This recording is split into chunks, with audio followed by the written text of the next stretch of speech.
Assalamualaikum warahmatullahi wabarakatuh. Baik, di sini saya akan menjelaskan apa itu pengangguran. Sebelum saya menjelaskan apa itu pengangguran, izinkan saya untuk memperkenalkan diri saya. Perkenalkan, nama saya Rahmawati Aswad. Saya dari Fakultas Ekonomi dan Bisnis, Prodi Ekonomi Pembangunan. Dan saya melakukan video ini untuk memenuhi syarat UAS saya. Baik teman-teman, kita langsung masuk kepada materi pengangguran. Pengangguran adalah salah satu isu sentral dalam ekonomi makro yang memang memacu pada situasi di mana individu yang termasuk dalam angkatan kerja tidak dapat menemukan pekerjaan yang sesuai. Dalam ekonomi makro, pengangguran dibahas dalam konteks bagaimana hal itu mempengaruhi kinerja perekonomian secara keseluruhan seperti pertumbuhan ekonomi, inflasi, dan kebijakan pemerintah. Berikut adalah beberapa aspek pengangguran yang berkaitan dengan ekonomi makro. Yang pertama, jenis-jenis pengangguran. Pengangguran diskonal terjadi karena adanya waktu yang dibentukkan seorang untuk mencari pekerjaan baru setelah keluar dari pekerjaan lama atau setelah lulus sekolah. Pengangguran struktural terjadi karena adanya perubahan dalam struktur ekonomi, misalnya penaruhan industri tertentu yang menyebabkan hilangnya lapangan kerja, sementara industri baru mungkin belum mampu menyerap semua tenaga kerja yang tersedia.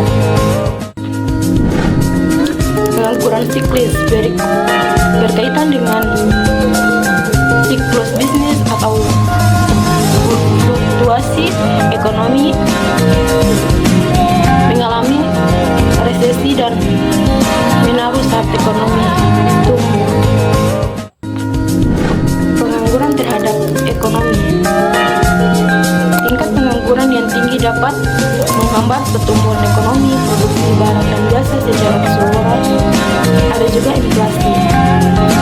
Inflasi pengangguran juga dapat mempengaruhi angkatan inflasi. Dalam beberapa kasus pengangguran yang tinggi menyebabkan merupakan harga inflasi, namun dalam kasus lain pengangguran yang tinggi juga bisa dibebaskan oleh inflasi yang tinggi.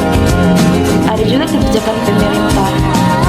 Pemerintah seringkali menggunakan kebijakan fiskal, pengeluaran pemerintah dan pajak, dan kebijakan moneter, suku bunga dan jumlah uang beredar untuk mengatasi masalah dan pengangguran dan menjaga stabilitas ekonomi.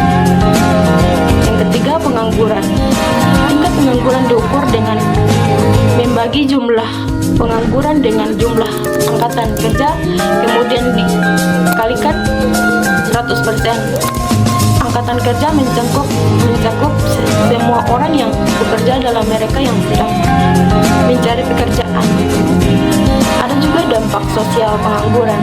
Pengangguran dapat menyebabkan masalah sosial seperti kemiskinan, kriminalitas, dan ketidakstabilan sosial. Pengangguran juga dapat berdampak negatif pada kesehatan mental dan fisik dalam individu. Studi terkini tentang pengangguran. Studi terkini menunjukkan bahwa pengangguran gender, perbedaan antara pengangguran laki-laki dengan perempuan telah mencapai